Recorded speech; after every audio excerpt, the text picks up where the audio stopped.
피해자가 굳이 막 500만 원, 600만 원 이렇게까지나 많은 합의금을 요구한다면 거기에 굳이 응할 필요가 없는 거죠.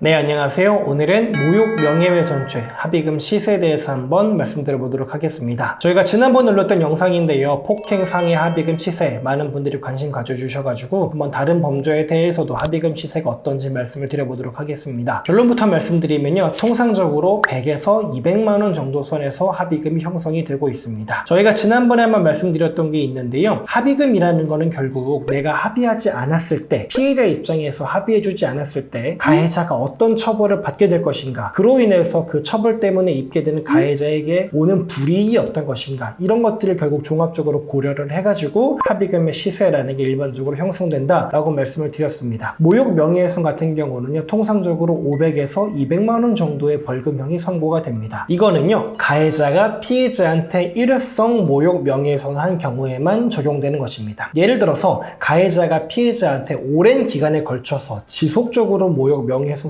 발언을 했다거나, 아니면은 모욕 명예훼손 발언의 그 정도가 너무나 중대하다거나, 예를 들어서 상대방이 성범죄에 연루됐다. 사실 이런 거는 일반 모욕 명예훼손성으로 좀 보기는 어렵잖아요. 보다 더 죄질이 중대하기 때문에 그렇지 않은 일반적인 모욕 명예훼손성 글에 대해서, 발언에 대해서 말씀을 드리는 것입니다. 이런 경우에 보통 50에서 200만 원 정도의 벌금형이 선고가 됩니다. 그러니까 가해자 입장에서는요, 물론 피해자와 합의를 해가지고 처벌을 받지 않는 게 가장 좋은 것이겠지만, 설령 피해자와 합의가 되지 않는다 하더라도 그게 사건이 정식 재판에 넘겨진 경우는 거의 없고 대부분의 구약식을 통해서 사건이 종결이 되게 됩니다. 그러니까 검사가 사건 기록을 보고 이 정도면 벌금 얼마 내면 되겠네요 라고 하고 그냥 사건 기록을 법원에 보내고, 법원은 이거 가해자 오세요 이런 절차도 없이 검사 말이 맞는 것 같네요, 벌금 얼마 내세요, 끝. 이게 바로 구약식이거든요. 그러니까 가해자 입장에서는 정식 재판이 청구가 되어가지고 재판에 가서 법정에 선다는 심적 부담감도 없게 되고, 무엇보다 벌금 액수도 50에서 200만 원 정도 내로 형성이 되기 때문에 내야 되는 벌금 액수도 그렇게나 크지 않습니다. 또한 성범죄와 다르게 모욕 명예훼손으로 인한 벌금의 경우에는 특별한 다른 불이익이 있지도 않습니다. 예를 들어 성범죄로 인한 벌금형의 같은 경우에는요, 신상정보 등록 대상이기 때문에 10년 동안 경찰서에 방문해가지고 사진도 찍고 매년마다 신상정보 등록을 해야 되는데, 모욕 명예훼손으로 인한 벌금의 경우에는 사실은 이런 불이익이 전혀 존재하지 않습니다. 또한 모욕 명예훼손으로 인해서 벌금형 선고를 받는다 하더라도 이게 우리가 일반적으로 말하는 빨간 줄 거기에까지는 해당하지 않기 때문에 사실은 가해자가 받아야 되는 심적 부담감이 굉장히 작습니다. 그러니까 가해자 입장에서는 피해자가 굳이 막 500만 원, 600만 원 이렇게까지나 많은 합의금을 요구한다면 거기에 굳이 응할 필요가 없는 거죠. 그래서 대부분 모욕 명예훼손 사건 같은 경우에는 모욕 명예훼손 벌금형, 그거를 보통 상한으로 해가지고 합의금이 정해집니다.